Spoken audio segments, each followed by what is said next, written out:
I will then begin this session of the Board of Revision by acknowledging that we are in Treaty 1 territory and the traditional homeland of the Métis Nation.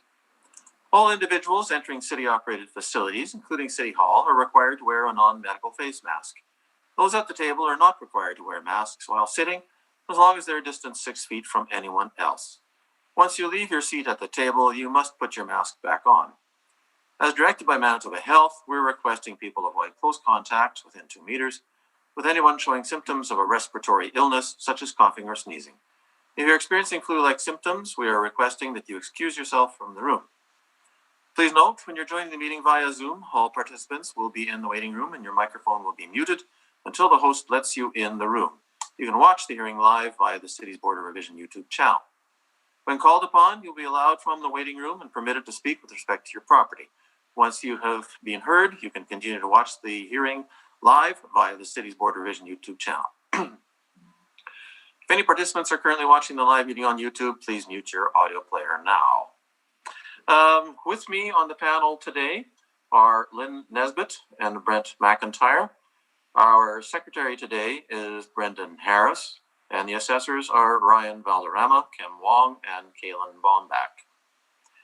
We'll be hearing applications for a revision of the assessment roll in accordance with the Municipal Assessment Act.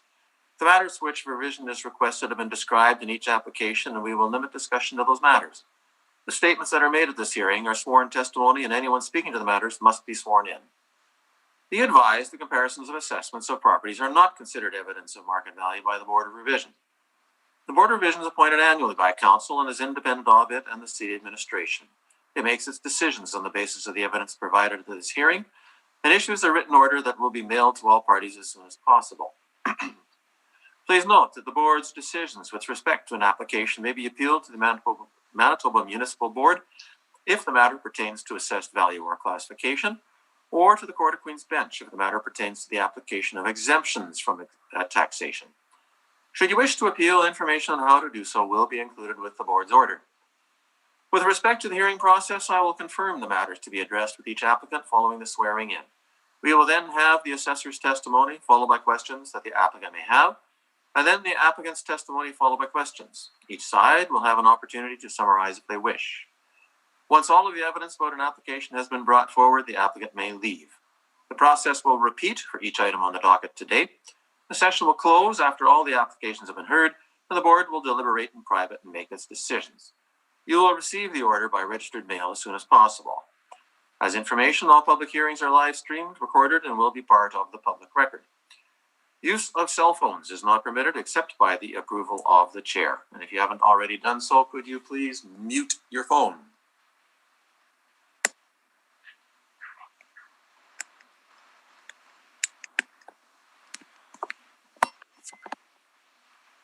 All right. Our first item on the agenda is 677 Maryland Street. Could we have the swearing in of the assessors and the applicant? Mr. Wong? Yes, Please state your full name. Kim Wong. And do you affirm that the evidence you are about to give at this hearing is the truth, the whole truth, and nothing but the truth? Yes, I do. Thank you. Ms. Bombach, will you be speaking to this matter as well? Not on this matter. I'm on the properties involving Red River College. Okay, Mr. Story, Yes, please state your full name. Jared Story. And do you affirm that the evidence you are about to give at this hearing is the truth, the whole truth, and nothing but the truth? Yes, I do. Thank you.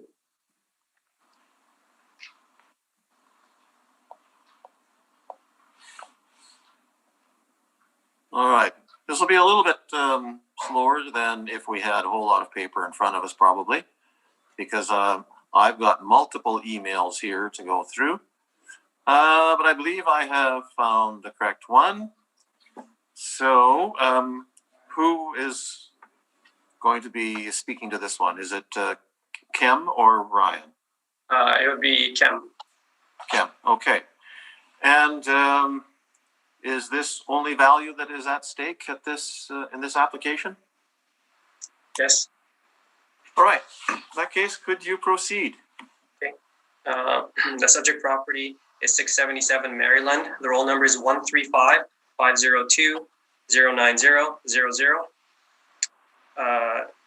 The property, we're seeking, I guess, non-compliance in this instance. We ask that the burden of proof be placed on the applicant for non-cooperation, and if any reduction in assessment is ordered, that it follow Section 54, 3.2 of the Municipal Assessment Act. If you go to page 10 of my brief,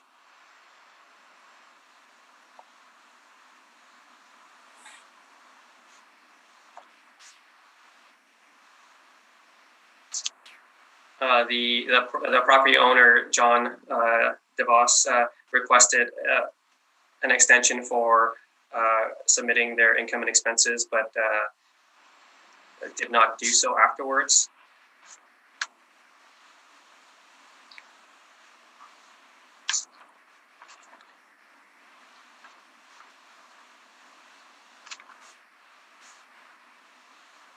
And on page 12 and 13.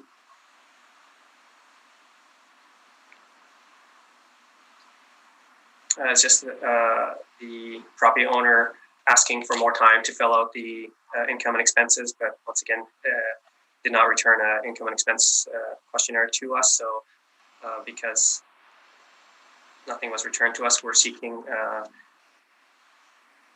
non-cooperation.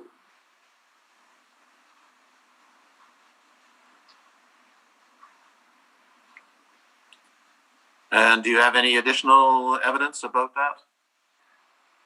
No. All right, let's deal with this. Mr. Story, do you have questions? Yes, I do. Thank you very much. Okay, so just very quickly, Mr. Wong, now you and I have spoken about this. This hearing was postponed, so this is some time ago, but just to be very clear, we're all aware that when this owner, this is a mom and pop type operation, when they took possession of this property, they tried to contact the department through 311, correct? It appears so, yes. Okay, and that was not efficient. That took some time, so they were in that system, correct? I'm not sure about how efficient or inefficient it was, but okay, it appears that they made a 311 inquiry. Right. Okay, but they did eventually speak to an assessor from your department. Is that correct? I'm not sure.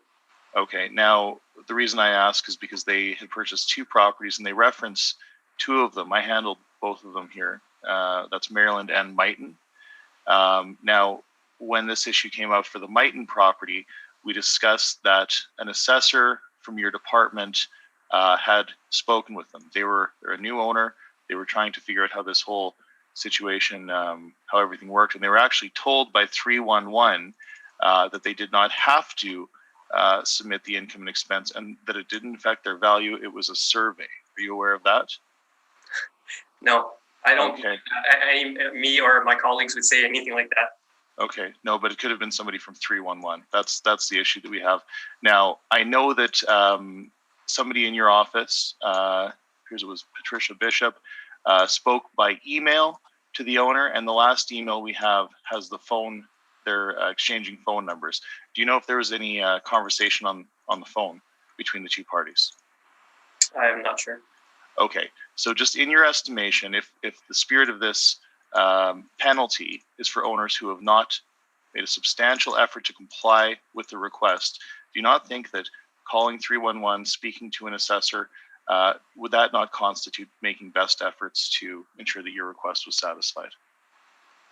I'm not sure if I should make that type of a call. Okay, I think those are my questions. Thank you. Mr. McIntyre, do you have questions?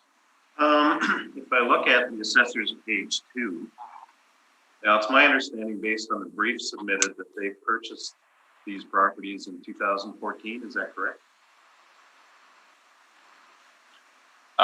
Yes, I believe that's. Oh, sorry, is that for the assessor? Well, either.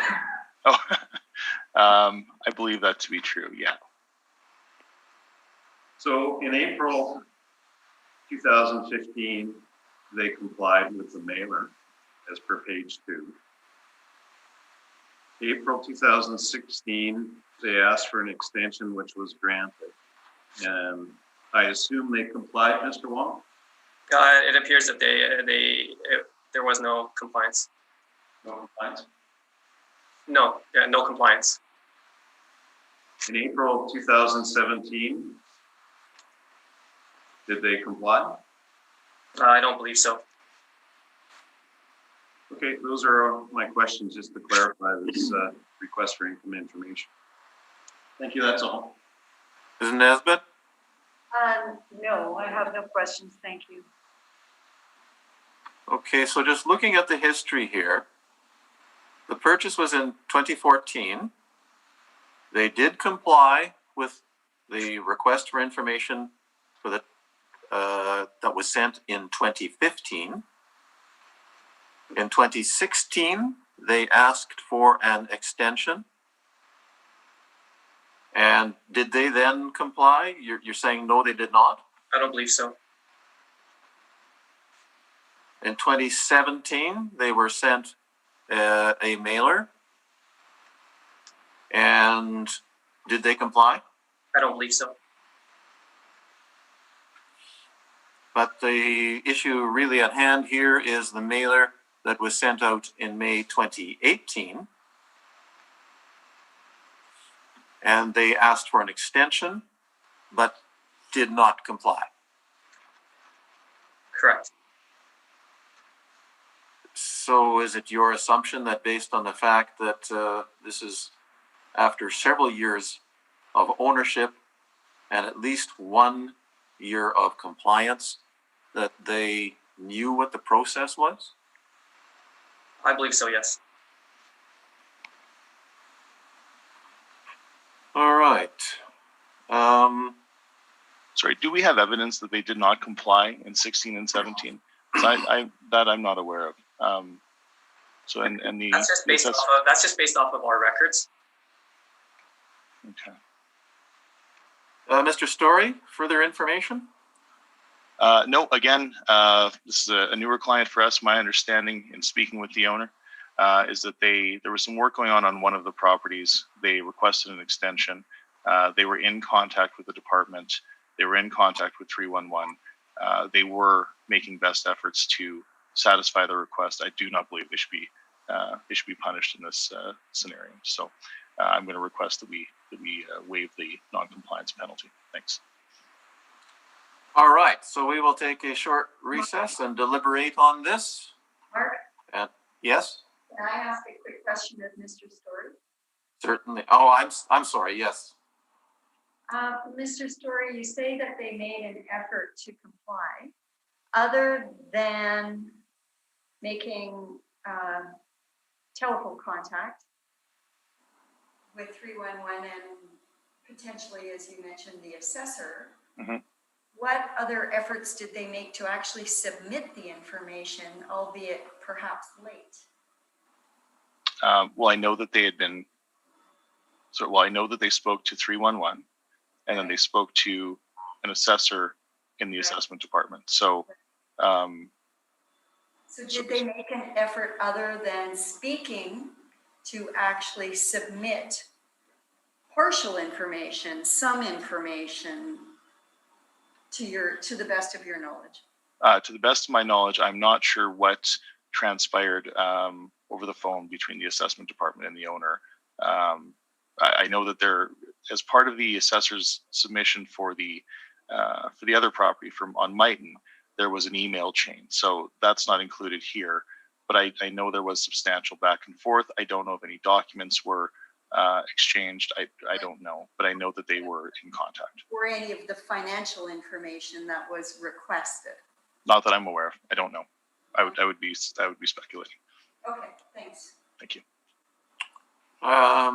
Sorry, given that you were not really providing more information, I assume that there weren't questions, but I should then check. Mr. Wong, did you have any questions of Mr. Story? No. Mr. McIntyre? No, I'm done, thank you. All right. In that case, we will then recess.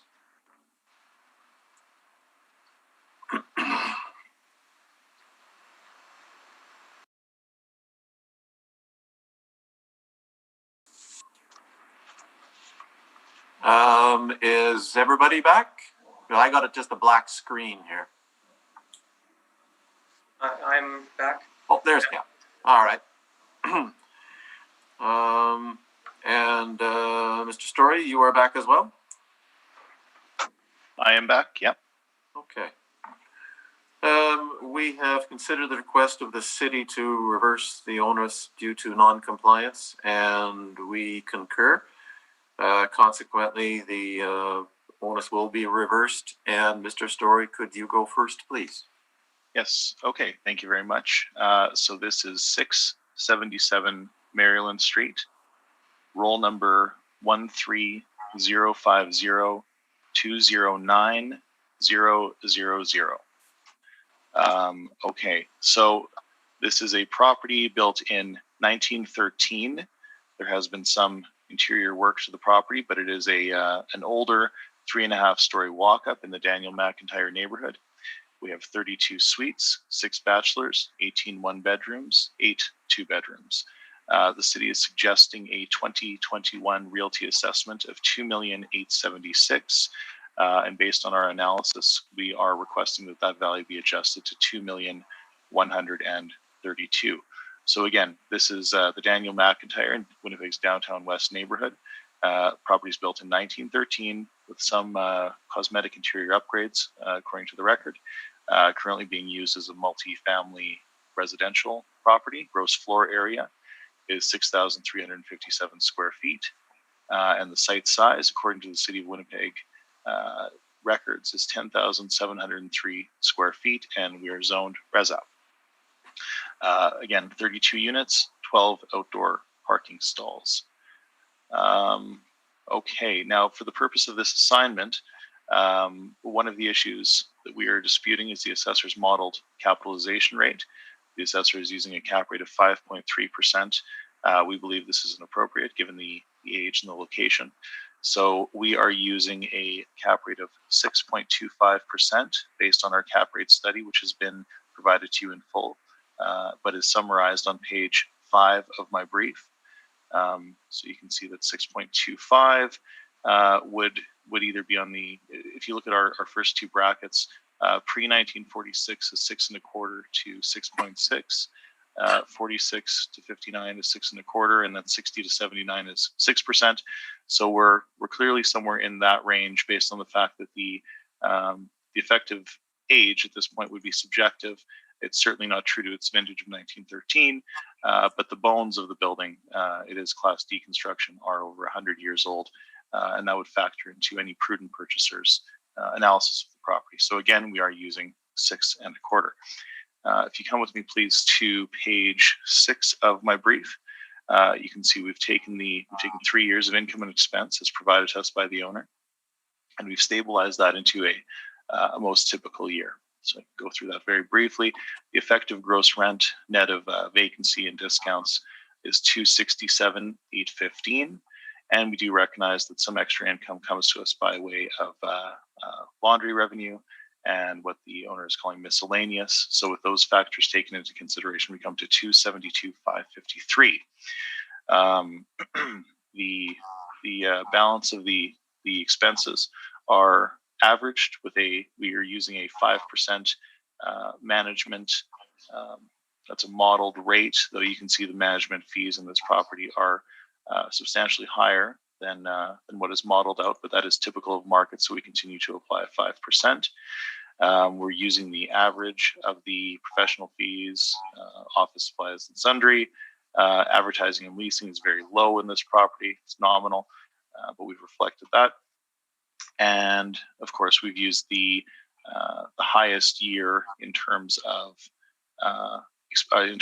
utilities. So we've used that in our calculation. That's typical of market. And then, of course, repair and maintenance, $33,683, which equates to $1,053 per suite. The realty taxes are the most current charge. So once we've stabilized that most typical, most current year, we come to expenses of $139,272, which gives us an expense ratio of 51.1%, which is well in line with the property of this vintage, giving us an NOI of $133,281. which when capitalized with a 6.25 cap rate gives us an indicated market value at the reference date of $2,132,490. So we do respectfully submit that the value for this cycle not exceed $2,132,000.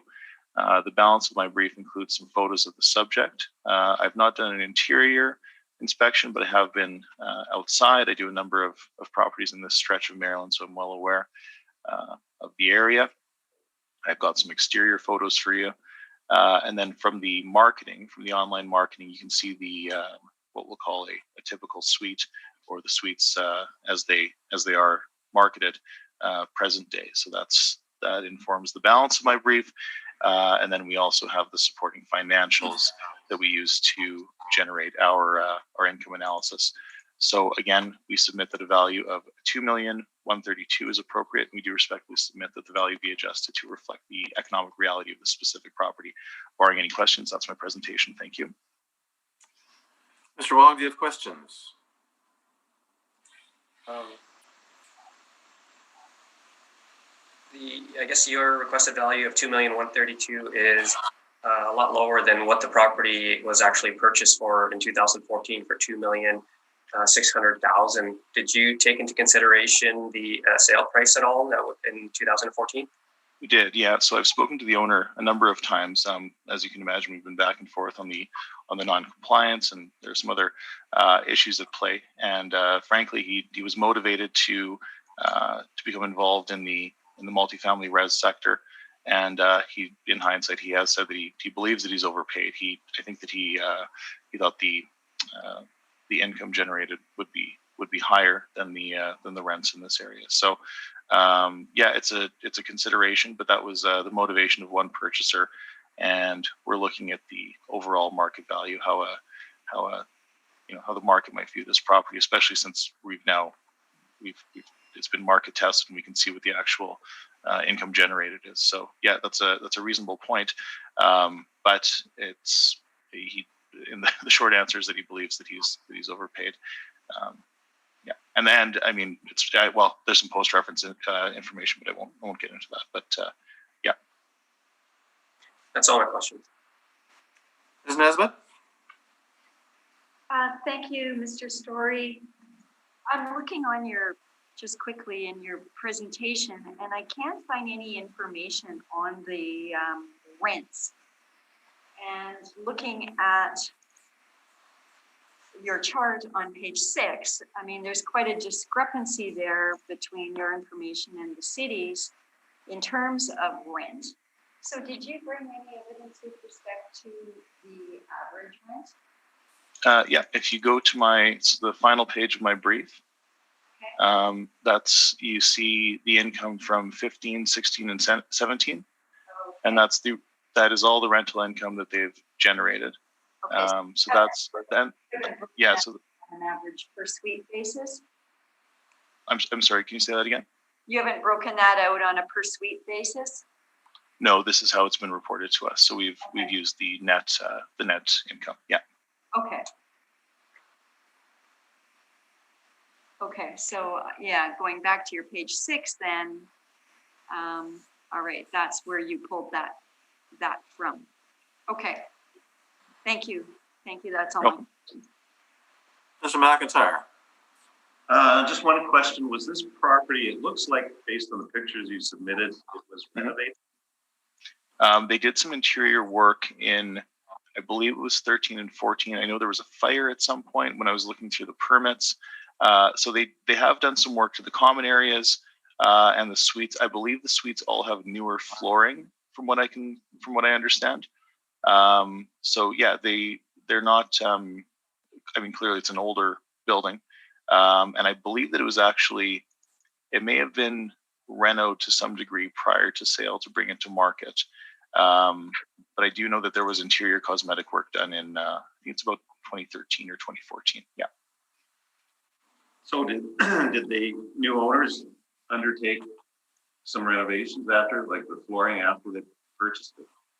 I believe that, now I'm speculating. I'm not sure if it was the vendor who brought it to a standard to bring it to market for the purchaser, or if the purchaser renovated post sale. That I'm not sure of. Just depending on if you look at the permits, they appear to be from 13 prior to the closing of the sale. So what I do know is that there was some work done in, I believe it was 13, but it's cosmetic, and it was to the interior of the suites, mainly to flooring is what I believe I read. So. Okay, that's my only question. Thank you. Yeah, Mr. Story, you said that the sale was motivated by the fellow's interest of getting into this market. Mm-hmm. Isn't that a motivation that is common to every purchase? You're motivated to make the purchase. Is there anything unusual about motivation that compelled a price that was higher than what you would think would be the normal price? No, but what I'm suggesting is that it's a non-institutional investor. It's what we'll call a mom and pop. So in that scenario, sometimes we see people paying a premium in order to get into the market. I'm not suggesting that it's that's simply all I'm suggesting with that comment, is that they were interested in getting involved in the multifamily res sector, and so this is not an institutional property owner. This is not a property owner who owns dozens of properties, and so sometimes we'll see scenarios where that type of purchaser might pay more than an institutional investor. Okay. When you have a property that is built in 1913, and at least on the basis of these photos, there's some renovation done to it, how do you estimate an effective age? How do you saw off the age of the building versus the renovations in coming up with a specific cap rate? Right. So it's very difficult. That's a great question. Typically, if we were to alter the effective age of a structure, we're looking at depreciation based on useful economic life. So if the useful economic life of an apartment building is 80 years or so, the concern that we would look at we're trying to simulate the way that a next prudent purchaser would look at one of these properties and say, well, what about this property gives us some pause? What is tantamount to risk? So the first thing that I would say is we have wood frame construction, 3 stories on a building that's 107 years old. Now, the renovations to the flooring and the interiors of the suites, those are simply subtending the rents. But in terms of the underlying physically depreciating asset, when we look at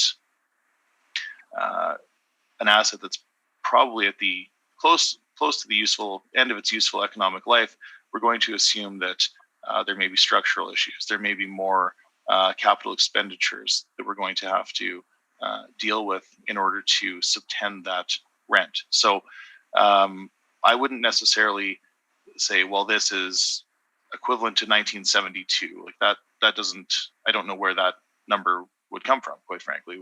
Why not 73? Why not 75? But what we can say is this is an older property. It is still economically viable, clearly as evidenced by the fact that people are renting it.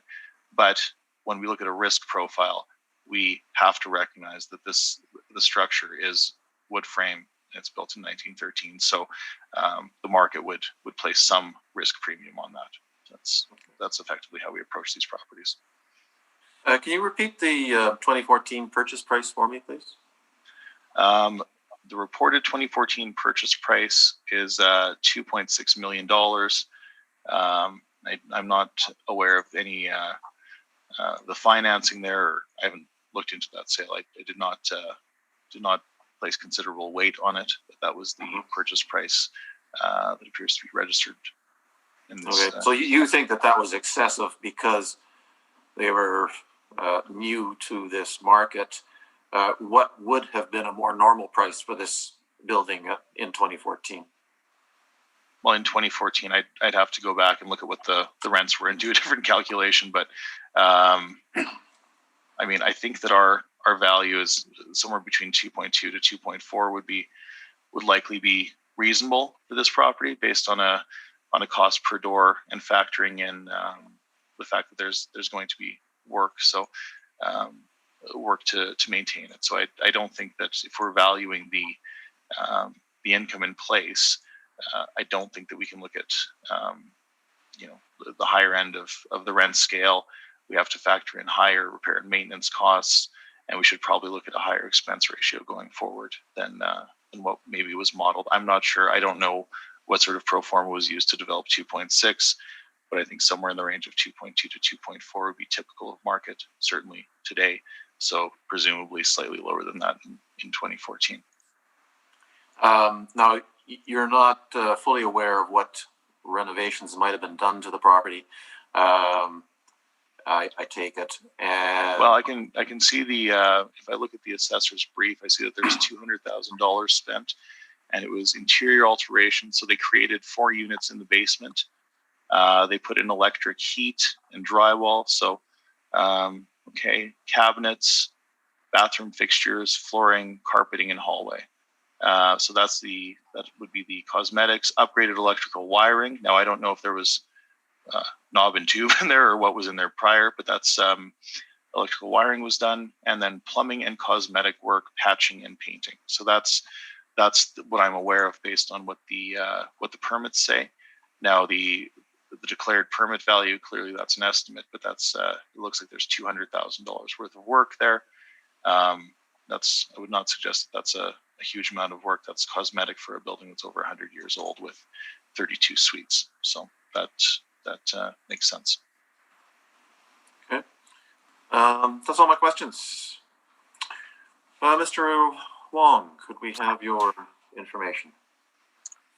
Sure. It's I guess once again the roll number is 130-502-09000, and subject property is 677 Maryland. I think the building is 3 stories high. It was built in 1913, but we have an effective year built of 1972 to reflect the renovations that have taken place. There's 32 suites and 12 outdoor parking stalls. On page 2 is the sale history of the subject property.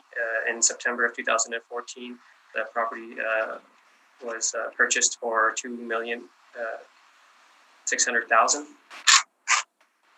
On page 3 is our income valuation summary. We used average rents of $808 to get a potential rent of $310,000. We used a 2.6% vacancy to get an effective gross income of $302,000. We used a 49% expense ratio to get a net operating income of $152,000. Capped at 5.3%, we have an estimated market value of $2,876,000, which is just slightly higher than what the property was purchased for in 2014. On page 4 are our rent comparables. Rents show that the rents that we've used for the subject property are in line with what's on the market.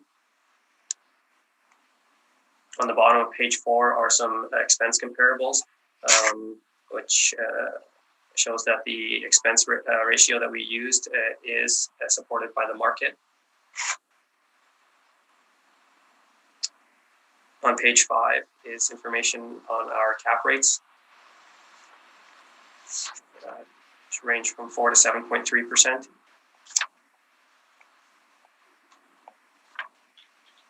On page 6 is some information from Altus, with their indicated cap rates being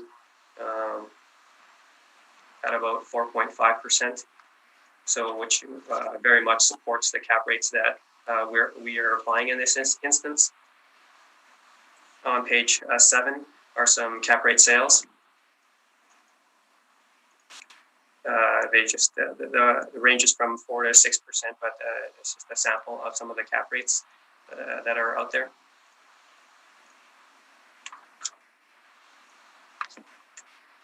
On page 9 is a picture of the subject property with its location.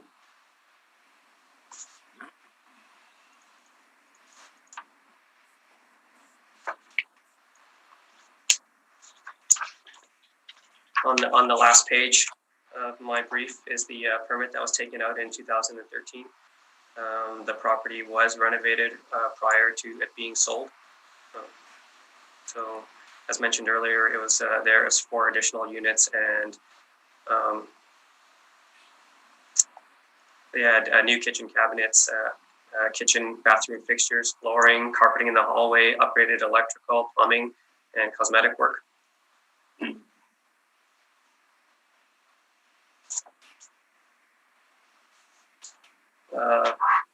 In this case, the model rents that we've used are supported by the market, and the expenses that we've used are also supported by the market.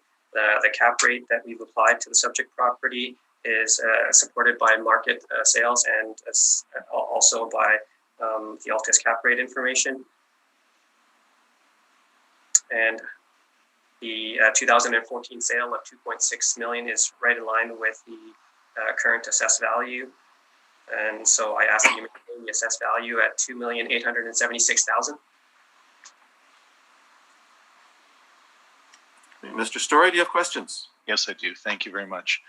Okay, Mr. Wong, everything in your brief is modeled. Is that correct? I believe so, yes. Okay, so you didn't overwrite any of the inputs. Is that correct? No. Okay. Now, I'm interested in the effective year built. Did somebody from your department visit this property, or was this done? How was that adjustment made? We inspected the property and for the work that was done to it, and we determined my colleague determined that the effective year built appropriate would be 1972. Okay. Is there something particularly like why 1972 as opposed to 71 or 73? Is that just a judgment call, or how do you come to that very specific number? I guess it's a bit of a calculation, but also a judgment call. Okay. Now we can agree though that the actual property was built in 1913 and there was no structural work that we're aware of. Is that correct? It was built in 1913 and I'm not aware of any structural work. Okay. So when the model is applying these parameters, it's using the 1972. It's treating the building as though it were from 1972, correct? I'm not 100% sure. I believe it definitely plays a part. Does the model recognize that there was an adjustment to the actual age, or does it just say, oh, this is a standard 3.5-story walk up from the early 1970s? Does the model recognize that there was an adjustment made to that effective year? Yeah, I believe it does take the effective year built into consideration when determining parameters. But okay, just so we're very clear, it takes the effective year, but does the actual year considered in the model? I believe I'm not sure. I believe it is. Okay, and if it is, where is that captured? I'm not sure. Okay, does the model make any adjustment for the location of this property? Yes. It does. Okay, does it put a higher risk premium on the Daniel McIntyre neighborhood versus a different area of town, or how does that work exactly? It takes the information that are submitted by the owners from the area and. Okay, so I'm not sure. I guess my question is, the market, a purchaser, a real estate investor, the first thing they consider is location. So where does the model factor in for location when it's looking at an asset like this? I'm not sure what you mean. Okay. The location is considered when applying the parameters. Okay, that's fine. I'm just looking at the sales here. So clearly this building is quite old. It's been around for some time. There's a sale in 2010 for $425,000. Was this building vacant for some time, or do you know anything about that? I mean, the sale in 2000 for $125,000. Can you tell us anything about the history of that property? You've included the sale here, so I don't know about that. Did you look that up at all? No, I didn't look at the 2000 sale or the 2010 sale. Oh, okay. But you looked at the 2014 sale?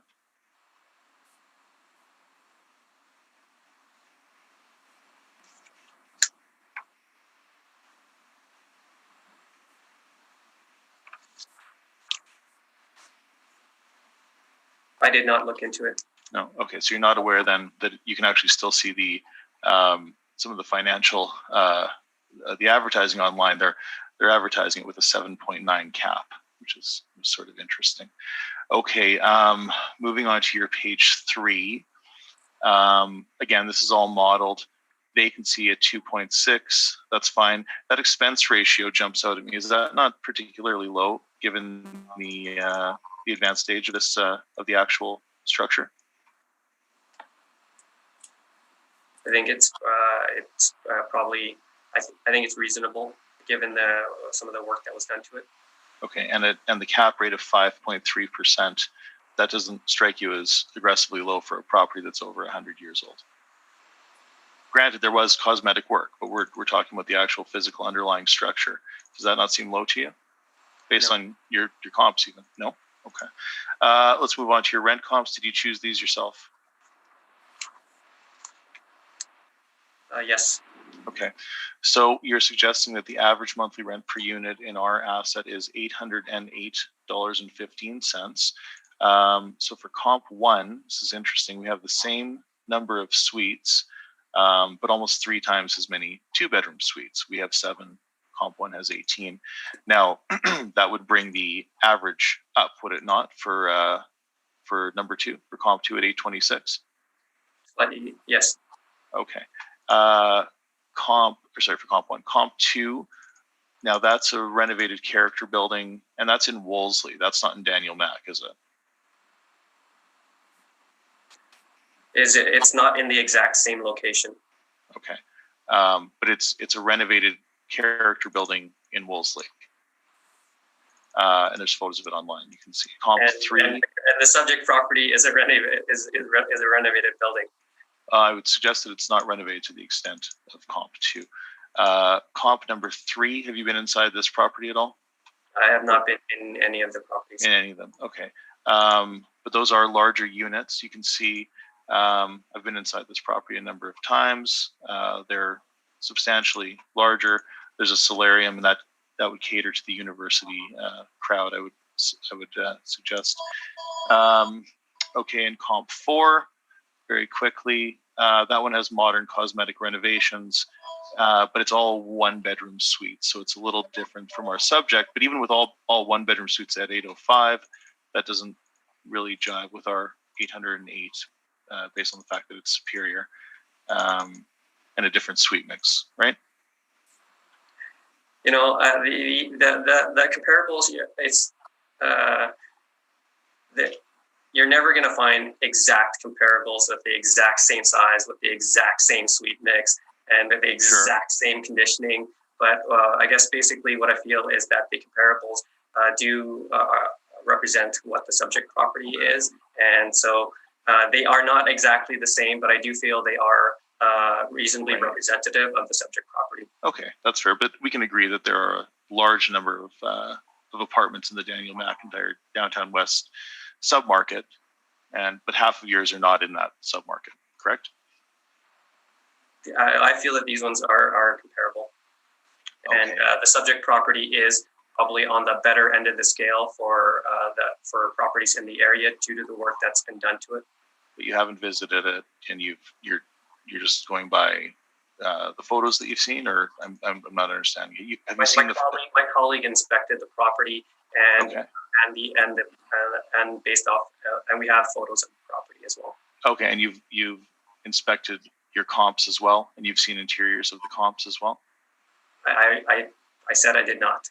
Okay, right. All right, you've got a table called expense comparables. Now, none of these are anywhere near our subject property, are they?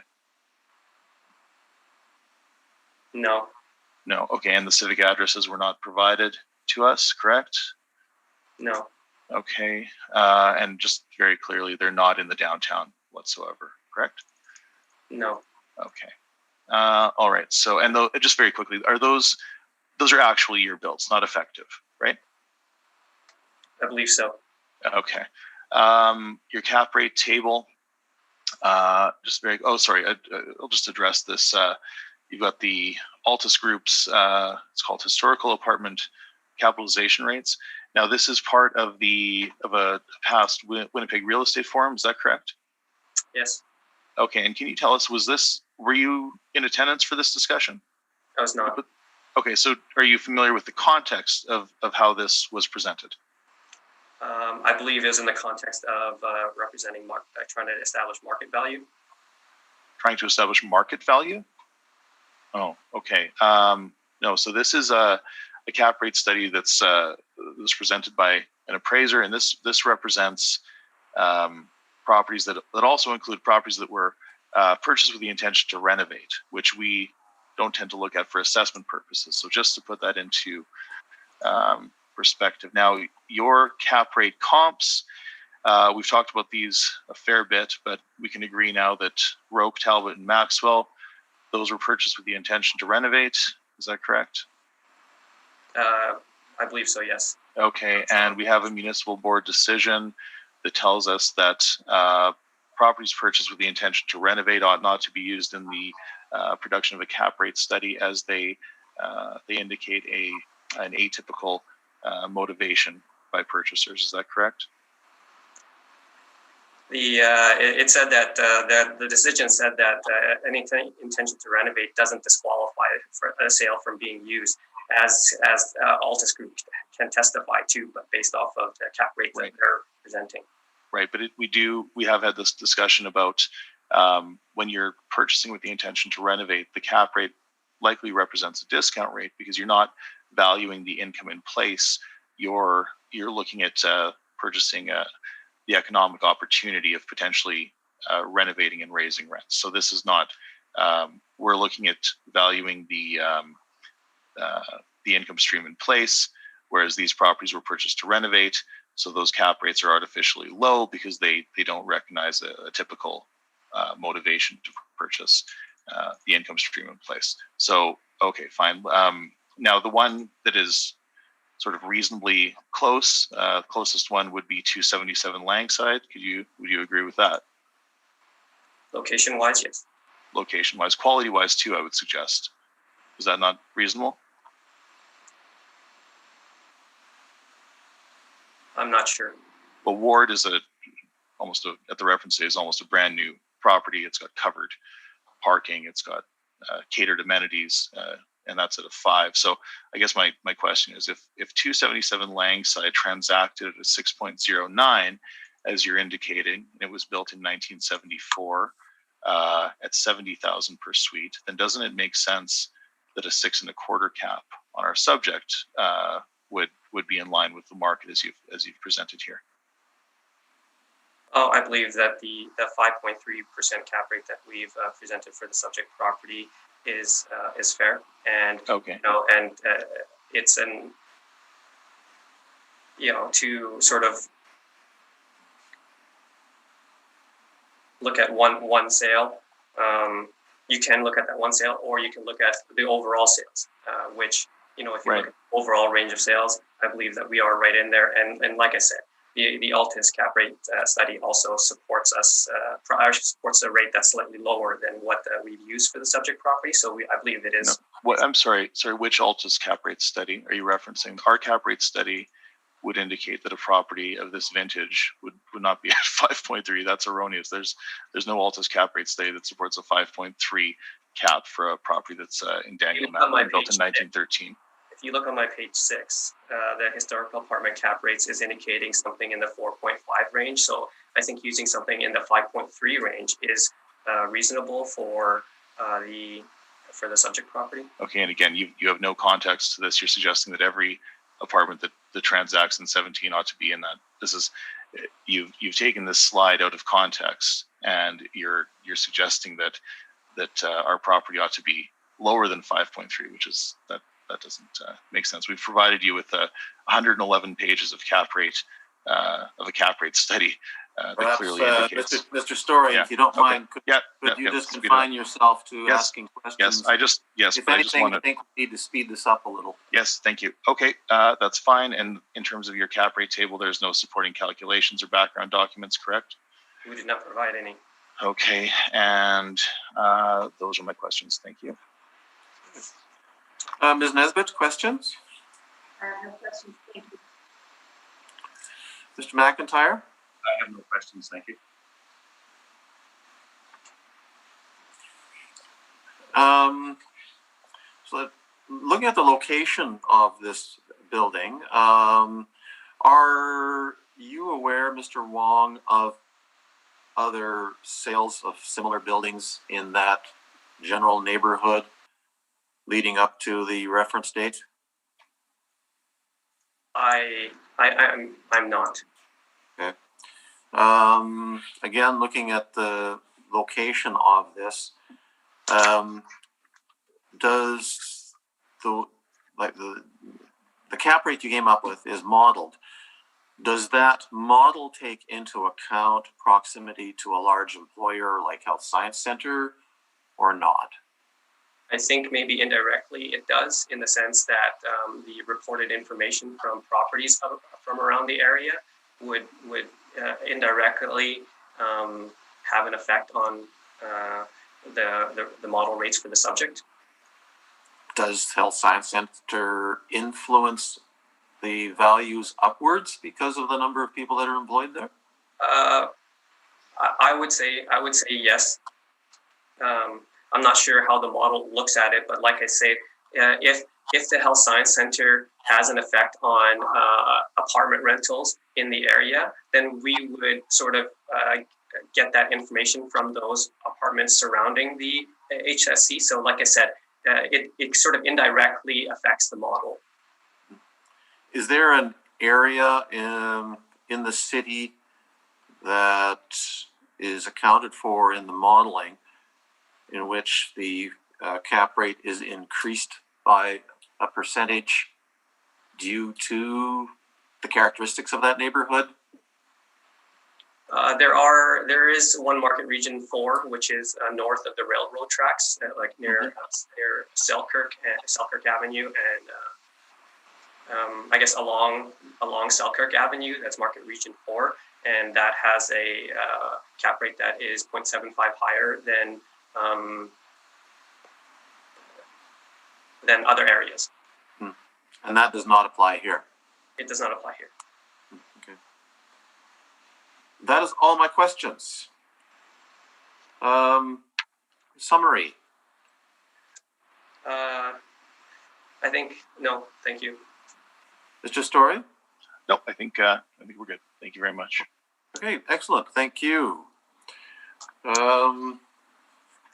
Let us take a 5-minute break, and then we will carry on with the remainder of the docket and change in some of the characters here.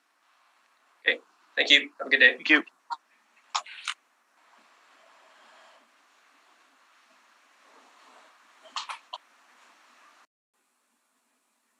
We're good to go. All right, so we will resume this session with item number 2 on the docket, 2280 Saskatchewan Avenue. We are now joined by Assessor Kaylin Bomback and the agent for the owner, Carrie Reimer. Could we have the swearing in, please? Mr. Valderrama, Yes, please state your full name. Ryan Valderrama. And do you swear that the evidence that you are about to give at this hearing is the truth, the whole truth, and nothing but the truth? I do. Thank you. Ms. Bomback, Yes. you affirm that, can you please state your full name? Name is Kaylin Bomback, and I am happy to swear I have Bible right here. So do you swear that the evidence that you are about to give at this hearing is the truth, the whole truth, and nothing but the truth, so help you God? Yes, and just for clarification, I'm not an assessor. I'm legal services for the city of Winnipeg, so I'll be assisting from a legal perspective. And Mr. Reimer, Yes. do you affirm that the evidence that you are about to give at this hearing is the truth, the whole truth, and the nothing but the truth? I do. Thank you. I understand that the issue in this application is a combination of liability and classification. Is that correct? Yes, indeed. And in fact, the classification was appealed as a matter of caution, but the core issue in all of the remaining appeals on this docket relates to liability only. It's common to all of the appeals. Okay, and not value at all. Not value. And is the matter leading to the question of liability common through all of these, or is it a variety? From my perspective, there's only a couple of wrinkles that I'll get to in my presentation, but the core issues are exactly the same for the properties. Does that mean that we could wind up with perhaps an extensive discussion in the first case, and then much of that would apply thereafter? Subject to Ms. Bombach's and Mr. Valderrama's comments, my submission actually deals with all, like the core issue, which is liability, and then how it would relate to a couple of peculiar properties, all in the same submission. So with everyone's approval, I'd suggest just to go through that and then answer any questions that may arise, and then go from there. It is all contained in one submission, in fact. All right. Yes, and I would be perfectly fine with that arrangement. My submissions are structured in the same way such that the content would be applicable to all the properties that are under review at this time, so I'm fine with that. Good. All right. Well, in that case, since it is liability and classification, Mr. Reimer, after you. Thank you very much, Mr. Chairman. And I'll just sort of preface my comments by thanking the panel members and the board staff for their indulgence, because this one's going to take a while. I think we can all agree that the property tax system in this province is built on a foundation of fairness and equity. So in that context, imagine the statement that because you are exempt, you're going to pay taxes at nearly three times the rate that you would otherwise pay if you weren't exempt. That's not fair, and that's not equitable. And imagine again a statement.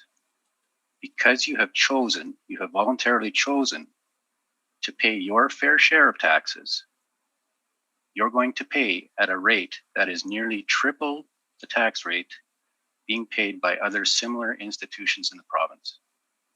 That's not fair. That's not equitable. And I'm going to be asking the board this morning or this afternoon to make decisions that validate the foundation of fairness and equity, because we're convinced that the present structure does not do so. So in that context, if I could ask the board panel members, Ms. Bombach, Mr. Valderrama, to turn to our main submission. And I will go through that submission in some detail. So there's a cover page, and I'll reference the page numbers as I have them, which I believe should be the same page number references on the PDFs. On page 2 of the submission, there's the assessment summary for the properties that are under examination this morning.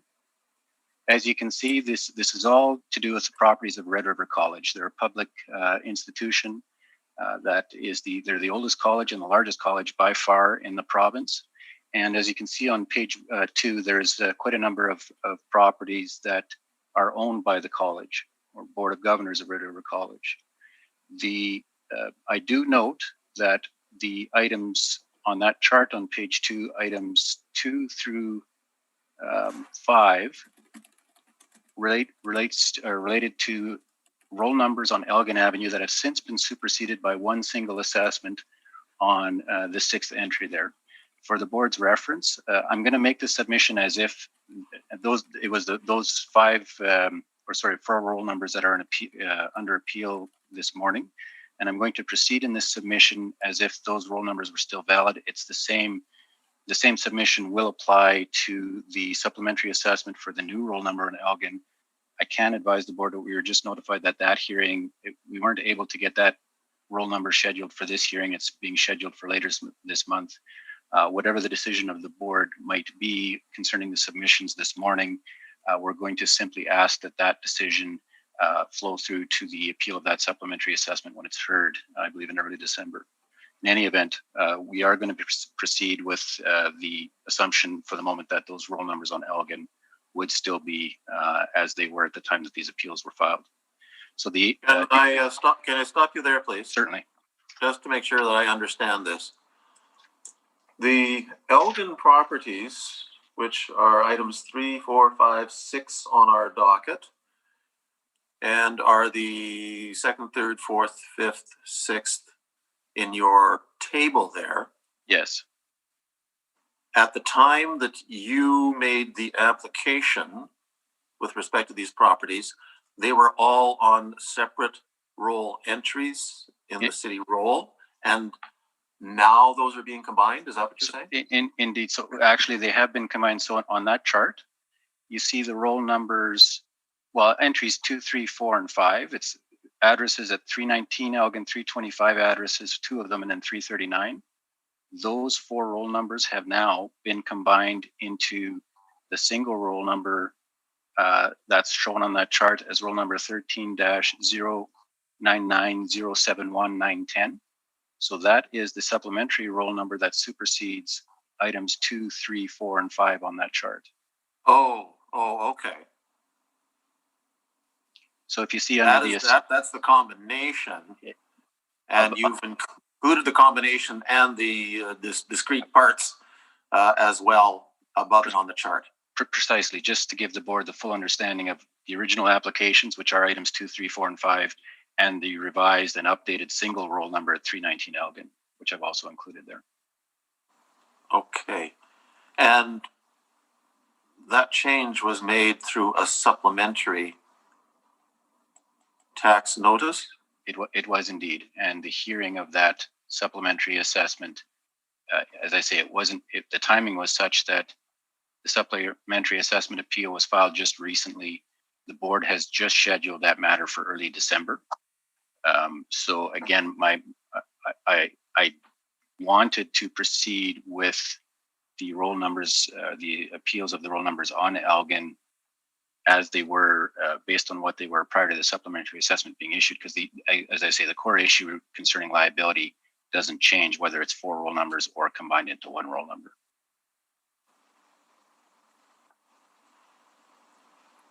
Yet a supplementary opens everything about the assessment. I'm sorry, what's going on through my mind is, does it make sense to deal with this now or deal with the combination afterwards? As in, you're saying in December, it's been scheduled for December for that supplementary. For that one supplementary, it has, I believe, yeah. You obviously think that it works well this way. Sorry, Ms. Bombach, can I ask you for your opinion? Do you have any concerns about this being separated? Well, certainly we are in the hands of the board in relation to this. However, what you do say does make sense to me, that there might be some sense in dealing with it after the supplementary has been dealt with. But at the end of the day, we're absolutely in your hands, and we'll abide by whatever's directed. Okay. I'd like to have a short recess and talk to the other panel members about this. Certainly.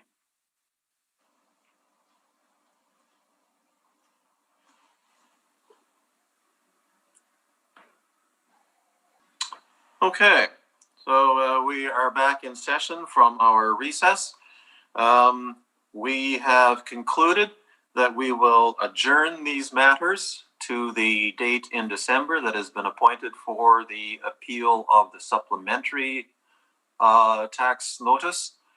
And we will deal with that supplementary and the properties on Bannatyne, Main Street, Notre Dame, and Princess at that time. So to be clear, Mr. Chairman, we'll just move everything from today's docket to the date scheduled for the supplementary? That is correct. All right. So thank you very much. You will receive the, no, you won't. Jarrett will. Sorry. We have one to deliberate on, obviously. And then the rest of this, we will see you again in December. Thank you, Mr. Chairman. Thank you. Thank you.